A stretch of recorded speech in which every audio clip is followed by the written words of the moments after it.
right, kiddos, today we're going to dive into what for many people is a really important part of organic chemistry, and for a lot of students is the easiest part of organic chemistry, and that is naming, that is nomenclature. That is taking a diagram and coming up with the name of it, or vice versa, knowing the name and then being able to draw the structure from that name, because essentially it all comes down to, there are millions upon millions of organic compounds.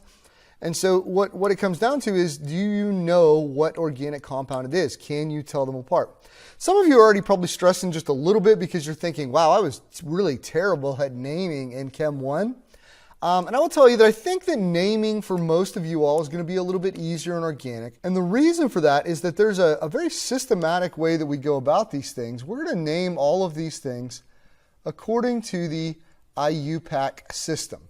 IUPAC stands for the International Union of Pure and Applied Chemistry. They're the folks that come up with the rules for why we name these things, that have these very specific ways that we name them. Organic nomenclature can get really massively complicated. We're going to cover sort of the starting out stuff and the basics today, and then sort of as we go through, we're going to add a different layer of complexity because every functional group sort of adds a little something to the party of naming. But the basics of it you will know in this video and be able to name. So if you have some real questions or if you think something's wrong, Google IUPAC, go to their site. You can actually pull up their rules and look at all of the rules and split hairs and be a naming lawyer as much as you find necessary. So today we're going to learn how to name alkanes. Alkanes are the simplest type of organic molecules. An alkane essentially is something that has only carbon and hydrogen. It's a hydrocarbon. And specifically, if it's an alkane, it is a saturated hydrocarbon. What saturated means is that it's holding as many hydrogens as it possibly can, and that any space that could hold a hydrogen, that there's a hydrogen there. That's an alkane of some kind. And what that means is that there are all carbon and hydrogens, and that they're pretty much that everything there is going to be single bonds. Okay? If there are double and triple bonds, those are alkenes and alkynes, and we'll talk about those in a future video. But today, we're going to start with the basics. Alkanes, simplest type of them.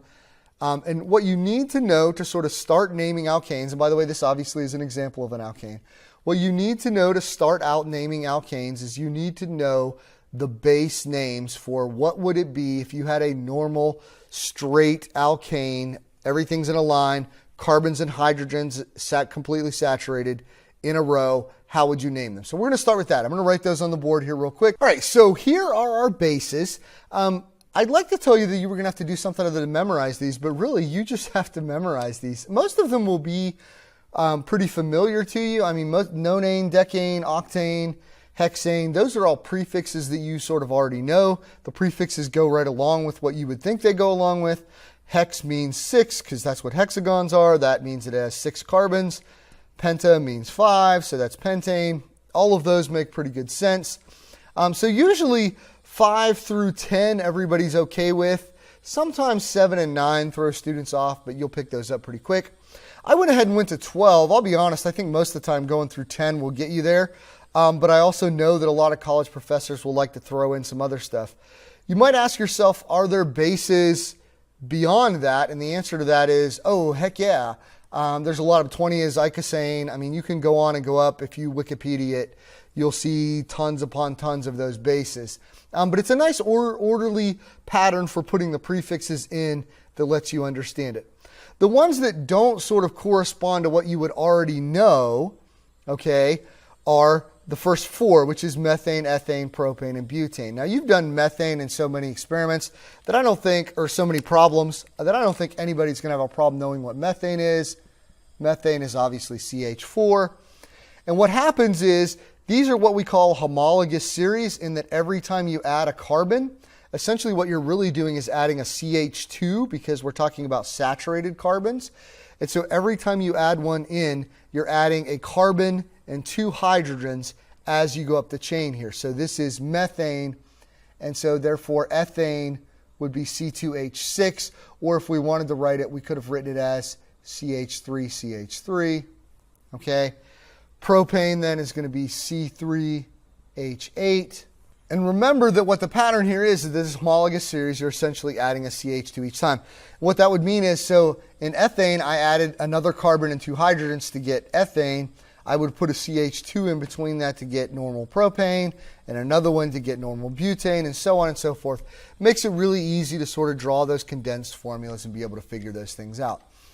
If they are their normal, just like they're in a line by themselves and there's no branches or anything like that, then these are their names, and specifically what we would actually do is put an N in front of them to indicate that that was normal butane because it was 4 carbons straight in a line, everything saturated.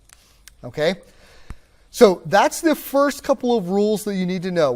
Alkanes are all going to end in ANE. You need to memorize these bases. That many carbons means that that is the base name. Okay? Specifically, that many carbons in a straight chain. So let's talk about the other rules here real quick. All right, so let's talk about our rules here. And you're like, why did you start with rule 3? I didn't. Remember, rule 1 is that they end in ANE if they're alkanes. Rule 2 is that you count up your chain of carbons, and that your chain of carbons, then you take the name that you memorized from that chart, and that gives you the base name that you're going to work from. That becomes the base for everything that you're going to add on and change. Okay? So what do you do if it's not just a straight line of carbons, which it's not going to be most of the time? So what you do then is that you find the longest chain. And so we're going to work through these 3 rules using the example that I had up here. We're going to learn how to name that really simply. We're going to learn the next 2 rules, and then we'll have a whole nother video just chock full of examples on how to do this. So what's the longest continuous chain of carbons here? So I would say that it's right through here, okay, that this is my longest chain, and that it is 5 carbons long. Now you might make an argument, and there's a case to be made, for what if I drew it through here? Well, again, I'm still going to have the exact same length of chain, right? If I drew the chain through here, that's still a 5 carbon chain. And so I think we could fairly safely agree that the base of our name then is going to be pentane, because there are 5 carbons there, and so my base name is going to be pentane. Okay, so I'm going to start with that. That's the base. 5 carbons, pentane. Well, the difference here is I don't have a straight chain. I have a branch hanging off of it. Okay, I found the longest chain because I had a branch. So the question then is, well, I have a branch. What is the name of that branch? Well, here's the thing. We name the branches the same way that we name the chains, but instead of it ending in ANE, okay, ANE is what the base gets. That's the longest chain part. But any branches sticking off of that, we take that normal name that we would have for them, which if that was by itself a 1 carbon chain on its own, we would call that methane. So you take that ending, you lop off the ANE, and you replace it with YL. So that then becomes a methyl group attached to a pentane. And so that then tells me the next part of my name, which is that it is methylpentane. So that's rule 4. Rule 5 says, hey, how do I know where that methyl group is? If I just called it methylpentane, it could have been on that carbon or that one. How do I know? I couldn't have been on the ends, because if it was on the ends, that wouldn't have been a pentane. It would have been a hexane. That would have been the longest chain. That's one of the ways that you tell isomers apart. But it could be in a couple of different places. So how do I know which of the places it is? Well, that's where rule 5 comes in. This is, again, one of the parts that sort of tends to throw students off once in a while. I'm going to number the chain. Okay, this is my longest chain, right? I'm going to number the chain so that my substituent, so that the branch coming off gets the lowest possible number. So that means I'm going to number it 1, 2, 3, 4, 5. That methyl group, that branch there, is on the 2nd carbon. And so my name for this then is going to be 2-methylpentane. You might ask yourself, what if you numbered it from the other side? Okay, and I said that it was 1, 2, 3, 4, 5, and so that was 4-methylpentane. Well, 4-methylpentane would be an incorrect name, because to keep us from trying to figure out which side are we coming from, left, right, top, bottom, depending on how we draw it, we have to stick to this rule that you always start your numbering from the side closest to where the branches are. Okay? And so if we do that, that gives us a consistent logical method to always follow. And so if I had given you this to name and you named it 4-methylpentane, I would have given you points for the methylpentane part, but I would have marked it wrong because it's not 4-methylpentane. You have to number it from the lowest side over. All right, let's real quick talk about our next couple of rules, then we'll wrap this video up, then we'll just work examples in the next one. All right, on to the next rule. Let's make it a little bit more complicated. So what happens if I have more than one branch? Okay, how do I work that out? And then how does the numbering work if there is more than one branch? Like how do I know which way do I do my numbering? So let's do this the way that we talked about. Let's find the longest chain. So my longest chain, I made this one pretty easy for you, is right through there. If you went this way, and by the way, they do go that way sometimes, so check to make sure that's not the longest chain, but I can sort of see this is a 6-carbon chain here. That's a 7-carbon chain going through there. And so I know that my base name, and you should always write that down just to begin with, okay, is heptane, 7 carbons, okay. Now I've got 2 substituents, okay. I have a methyl group and I have an ethyl group. 2 carbon is ethyl, 1 carbon is methyl. And then I need to figure out, like, how do I set the numbering up? And then do I put methyl first or do I put ethyl first? Well, the methyl versus ethyl thing works pretty simply. You're going to list your substituents in alphabetical order, okay? Not counting prefixes. What do I mean by prefixes? Well, sometimes you've got 3 methyl groups, okay? And 3 methyl groups would be just what you think it is. It's trimethyl. If it was 2 methyl groups, it's dimethyl. And so you would know you don't count those prefixes when you're worried about the alphabeticity. So if I had dimethyl and an ethyl, then that dimethyl doesn't go in front of the ethyl. The ethyl still goes first. So you list the substituents in alphabetical order, not counting their prefixes.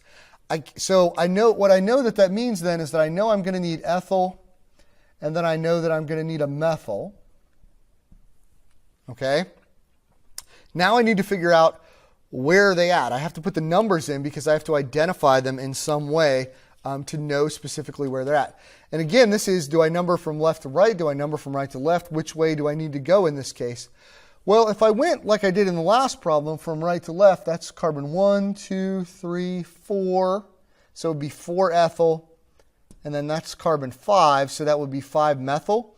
So I'd have 4 ethyl and 5 methyl. Okay, keep that in your head. If I went the other way, though, which is going to turn out to be the correct way, then I go 1, 2, 3, 4, 5, 6, 7. I don't need those. But that's going to give me a 3 on the methyl and a 4 on the ethyl. And 3 plus 4 is smaller than 4 plus 5. So I really want to stick with what gives you the lowest overall numbers there. And so in this particular case, then, I've got a 3 methyl and a 4 ethyl.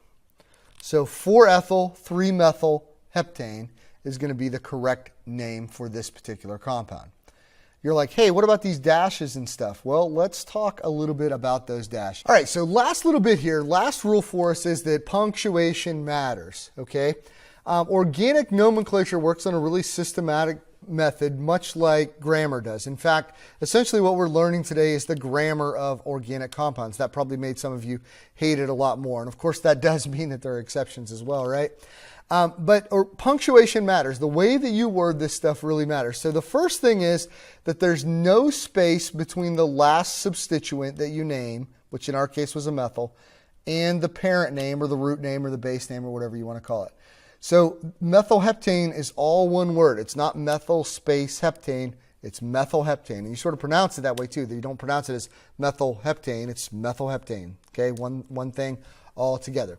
So there's no space between that last substituent. Again, if you leave that space, you'll get marked wrong. The numbers are separated by a comma. I'm going to come back to that one in just a second. And then hyphens separate the numbers from the letters. So it's 4-ethyl-3-methyl. So there has to be a hyphen between any number and any letter. Okay? Between numbers themselves, you're going to put commas. What does that mean? Well, let's go back up here to our original compound. And let's say that I had, let's change this up just a little bit here. That, by the way, was incorrect. I can't believe that none of you called me on that on the video there, right? So let's say that we had another methyl group up here. Okay? And so that is going to change us then. It doesn't change any of our numbering or any of that. All the numbering is actually still okay. But now I've got 2 methyl groups. And so instead of just 3-methylheptane, what I now have is dimethyl. Okay, so good, you see a prefix there. And let me move this over a little. So we've got dimethyl there. And now my numbering is that I've got dimethyl, so I need to know where both those methyls are. Are they both on the same thing? And they're not. One's on carbon 2, one's on carbon 3. So that is going to leave me with 2, 3 dash dimethyl. And then we need to go back and replace our ethyl that we had before. That is still on 4. So it is 4-ethyl dash 2,3 dash dimethyl heptane. Punctuation matters. You will know, and I'm not exaggerating this in the slightest, when you take organic chemistry in college, a hyphen will get the problem, a hyphen missing will get the problem marked wrong. A comma missing will get the problem marked wrong. You need to make sure that you're putting the punctuation in there properly. And of course, as we work through our examples and you're learning that, I will mark them and let you know that so that when you get to the test that you won't have those problems. All right, that's the basics of naming alkanes. In our next video, we're going to walk through a few examples where you're going from structure to name, and then a couple where you're going from name to structure so that you get everything straight. And of course, we're going to work a lot on these in class. Thanks, kiddos.